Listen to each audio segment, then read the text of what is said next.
ग्रहण इस बार जिस दिन पड़ रहा है उस दिन शरद पूर्णिमा भी है। अब शरद पूर्णिमा पर लोग चंद्रमा की रोशनी में खीर भी रखते हैं और अगले दिन सुबह खीर खाते हैं।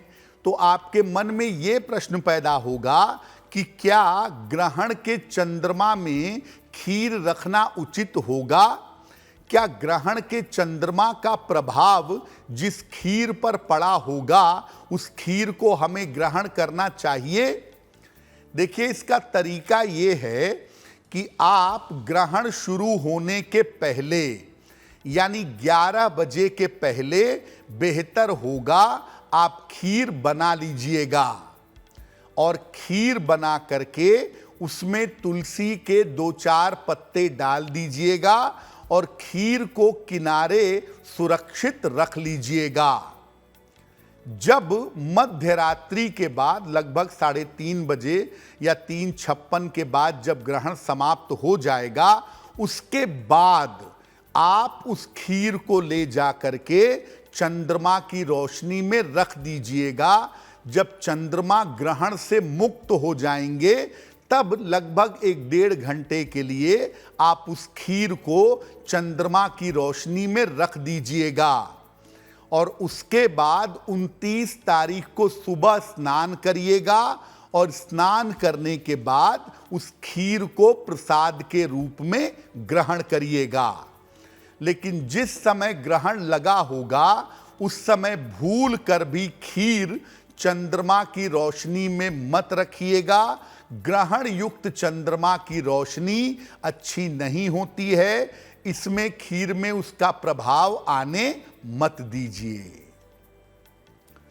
अब आते हैं ग्रहण के प्रभाव के बारे में और ये समझते हैं कि ग्रहण का देश और दुनिया पर कैसा प्रभाव पड़ेगा, क्योंकि चंद्र ग्रहण का जो प्रभाव है वो लगभग 1 महीने तक ज्यादा और 3 महीने तक मध्यम रूप से पड़ता है पूरी देश और दुनिया पर। तो ये समझते हैं कि ये जो साल का अंतिम चंद्र ग्रहण है इसका प्रभाव कैसा होगा।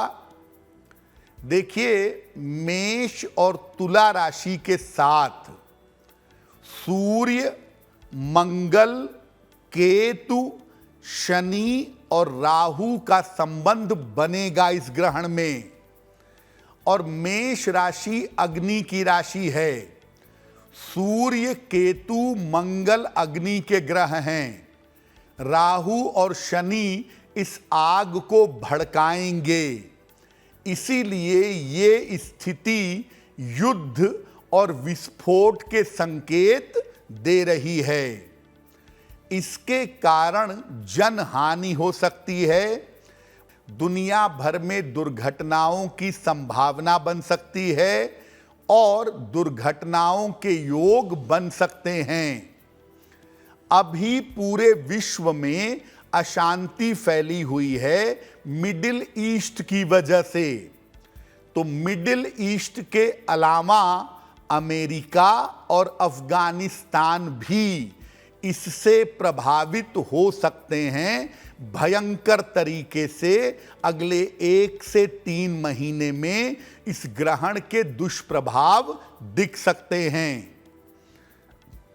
इस समय एक आम आदमी को, एक सामान्य आदमी को यात्राओं में भी सावधानी रखनी चाहिए।